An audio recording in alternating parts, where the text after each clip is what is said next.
For over 3 years, I have been working at Marco Depot gas station in North Carolina. I haven't heard anybody win more than $5,200 in lottery ticket.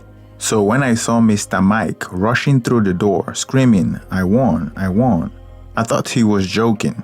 Mike is a regular customer. He works at the local nuclear plant, and I have known him as long as I have been working here. He's a very nice man, goofy and funny guy that likes to flirt with younger women. He thinks he's a player, but we just make fun of him.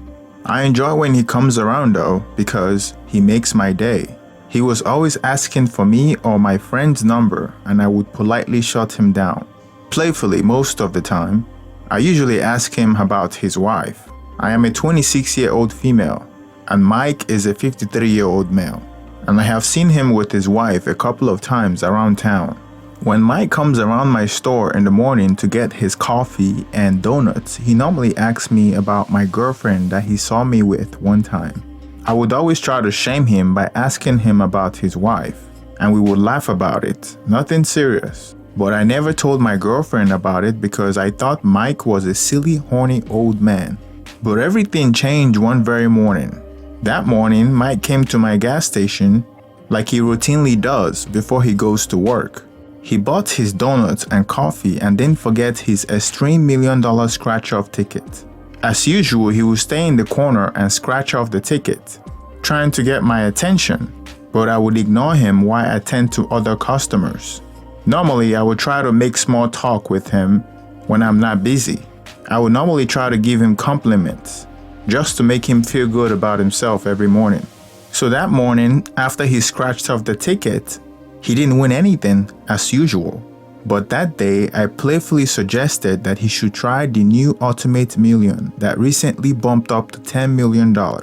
I picked out the ticket and gave it to him. He paid for it and hurried out the door because he was running late for work. Thinking he was gone, I continued to attend the register. All of a sudden, Mike stormed back into the gas station screaming, "I won, I won." I didn't believe him till I saw the ticket. To my surprise, Mike has won $10 million. I was so happy for him, you would think that I won too. All the customers that were in the gas station had like this shocking look on their faces.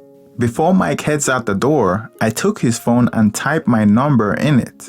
So I can have his number as well. I called it because I knew I may never see him again. That evening, I was watching the local news with my girlfriend. Let's call her Amanda. Her boyfriend and my baby daddy were present as well. Mr. Mike and his wife were holding a huge $10 million check. I couldn't stop talking about how I was the one that chose the ticket for him. In my eyes, that moment, Mr. Mike changed from a goofy old man to an urban legend. I mean, how many people can say that they know a millionaire? When my baby daddy and my girlfriend's boyfriend left, I told my girlfriend how much he was drooling all over her the first time he saw her, and how he has been asking for an introduction. At first, Amanda was dismissive about it, saying that Mr. Mike is older than her father, plus she has a boyfriend.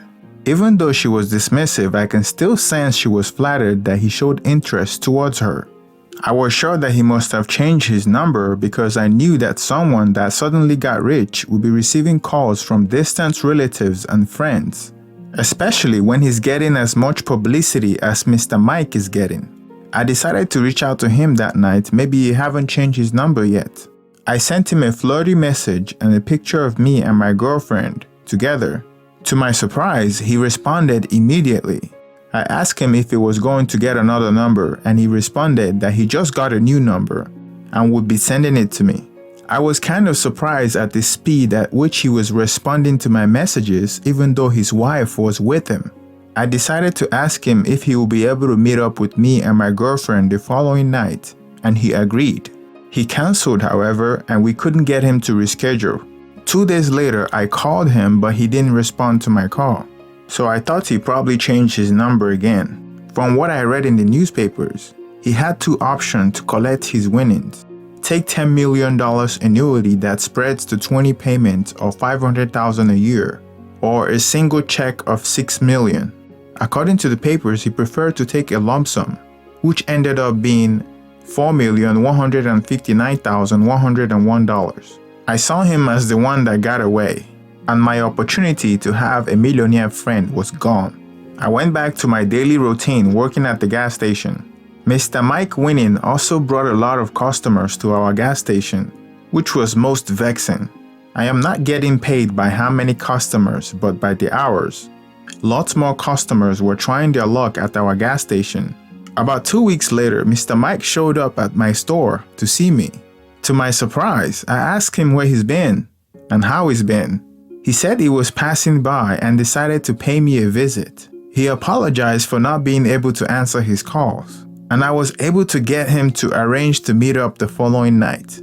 Before he left, however, he gave me more than $2,000, which was a huge surprise to me. I was so happy that day. I was even shedding tears of joy because I really needed that money. The following night, I really didn't need much convincing for my friend to join me that night to meet up with Mr. Mike. I wasn't expecting any sort of relationship with him. I just wanted to make him happy and keep him around. At 23, my girlfriend is much younger than me, and I knew he was more into her. Moreover, I have a baby daddy that I was trying to get back together with. During our date that night, Mr. Mike was all over my friend. It was obvious that he adored her. I remember he spent over $500 that evening trying to impress us. To be honest, it wasn't all about the money to me, although it seemed like it. I have known Mr. Mike for about 3 years now, and his cheerful smiles leave me in good mood when I see him every morning. At this point, I genuinely wanted to be his friend. I left early that evening because I saw that he was kicking it off with Amanda. The following morning, Amanda told me that Mr. Mike wanted her to be his girlfriend, and she accepted. I asked her about her current boyfriend, and she dismissed him. I would later find out that Mr. Mike promised Amanda a car and promised to take care of her. That week, she quit her job that she recently got at the correctional office. Mr. Mike would go out of his way to shower her with money and gifts and everything she wanted. I reminded Amanda that he's married, but she didn't want to hear it. She would say that I knew that he was married when I introduced her to him, and she would accuse me of being jealous.